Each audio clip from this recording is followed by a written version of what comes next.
Francis Kress Welsing, M.D. You are a Washington, D.C.-based psychiatrist, and you're author of the Kress, your middle name, you should say, Theory of Color Confrontation and Racism. You call racism white supremacy. To be sure, a provocative and controversial theory on skin color and oppression. Well, I'm ready. So is this mostly but not exclusively white audience. Let them have it, Doctor. How? Boy, oh boy, you need an escort to get out of your speeches?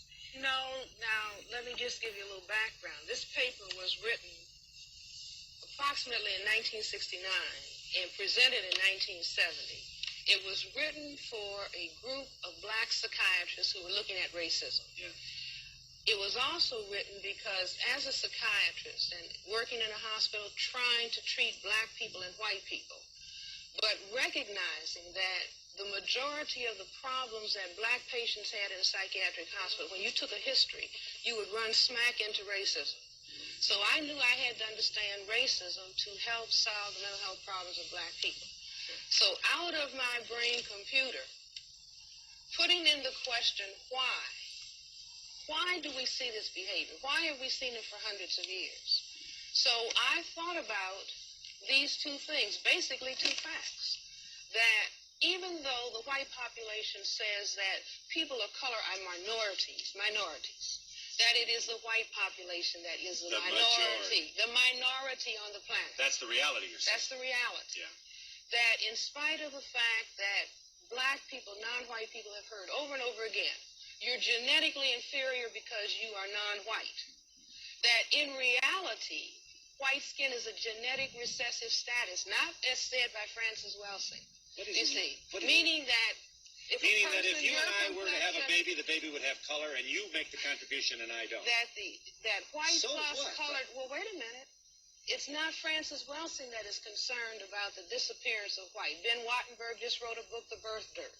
There have been multiple articles in the newspaper talking about the decline of Western populations. Yeah, here's the Washington Post, just to name one.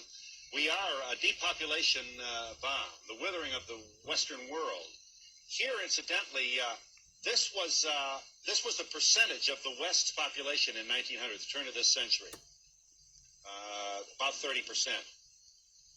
This is where we'll be less than 10% in the year 2075. Here's where we are about today, 15. So we're not having babies. So whites are not having babies, and there is the concern about white genetic annihilation. In other words, I look at, this is Dr. Martin Luther King's birthday holiday, and people will say, well, here's a man who talked about love. Yeah. Why was he killed? And I say that the deeper logic is, what if all black and white people and non-white people and white people love? What would happen to white people?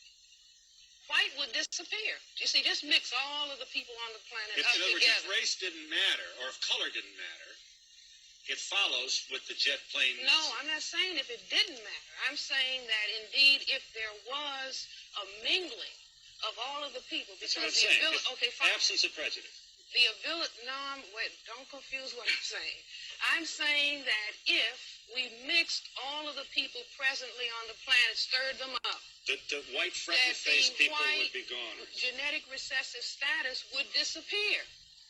And that if I did a survey and everybody didn't have to, face anybody, if I said how many people who are white want their children to be white, want their grandchildren to be white, want their great-grandchildren to be white, want their great-great-grandchildren to be white. Now I've gone all over the country in England and asked this question. Yeah. Everybody wants the children and the generations to remain white. Yes. If you do, then you have to do something to make sure that that happens. And I say that what the thing is that is done, and particularly in relationship to black non-whites, because we have the greatest genetic potential to cause white genetic annihilation. Because you're the blackest. Because the most color. Right. We have this ability to produce melanin pigment. We have more of it than anybody else.